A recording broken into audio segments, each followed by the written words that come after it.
কৰি কেনে পঢ়িবা ভালদৰে, নিজৰ চাফ-চিকুণ হৈ থাকিবা, নিজৰ ধৰ্ম, নিজৰ পৰ্দাত নিজৰ নামাজ আদায় কৰিবা ভালদৰে, ঠিক আছে? আৰু তোমালোকে ভালদৰে পঢ়া শুনা কৰিবা। কাৰ কি ইচ্ছা, কোনে কি হ'বা, তোমালোকে কিবা ভাবিছা? চবৰে এটা লক্ষ্য আছে নিশ্চয়, হয়। সেইকাৰণে মই কৈছোঁ যে তোমালোকে সেইদৰে লক্ষ্য এটা স্থিৰ কৰি ল'বা। কোনোবাই টিচাৰ হ'ব, কোনোবাই ডাক্তৰ হ'ব খোজে, কোনোবাই পুলিচ হ'ব, কোনোবাই শিক্ষয়িত্ৰী হ'ব, হয়নে নহয়? কোনোবাই বিচাৰে যে মই ভাল মাতৃ হ'ম, সেইটো এটা দায়িত্ব। ঘৰখন চলোৱা সেইটো এটা বহুত ডাঙৰ কাম, ঠিক আছে? চাকৰি কৰাটোৱে ডাঙৰ নহয়, ঘৰ চলোৱাটো এটা ভাল গৃহিণী হিচাপে ভাল দায়িত্ব, মই সেইটো ভাবোঁ।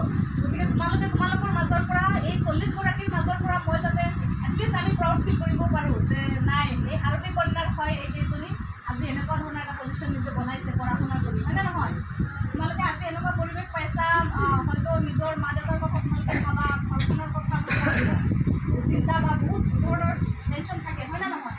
ইমান কম বয়সত তোমালোকে সেইবোৰ ভাবিছা, আমিও আৱেগিক আচলতে, কিন্তু যিয়েই নহওক, কিন্তু মই খুব আশাবাদী যে এদিন এই আৰবী কন্যাৰ পৰা তোমালোকে এই 40গৰাকীক যে আমি পাইছোঁ, 40গৰাকীৰ মাজৰ পৰা যাতে ভাল নাগৰিক হিচাপে তোমালোকে নিজকে এগৰাকী শক্তিশালী নাৰী, এগৰাকী প্ৰতিষ্ঠিত নাৰী, এগৰাকী স্বাৱলম্বী নাৰী হিচাপে যাতে নিজকে গঢ়ি তুলিব পাৰা, মই সেইটো কামনা কৰোঁ মনে প্ৰাণে। আৰু মই দোৱা কৰোঁ তোমালোকৰ কাৰণে, তোমালোকে ভাল মানুহ হোৱা, আৰু আমাৰ কাৰণে দোৱা কৰিবা, আমিও যাতে তোমালোকক অনাগত সময়ছোৱাত আল্লাই যদি গ্ৰহণ কৰে আৰু বেছি কিবা সহায় কৰিব পাৰোঁ, আৰু আহি থাকিব পাৰোঁ এনেদৰে তোমালোকৰ মাজত, হয়নে নহয়?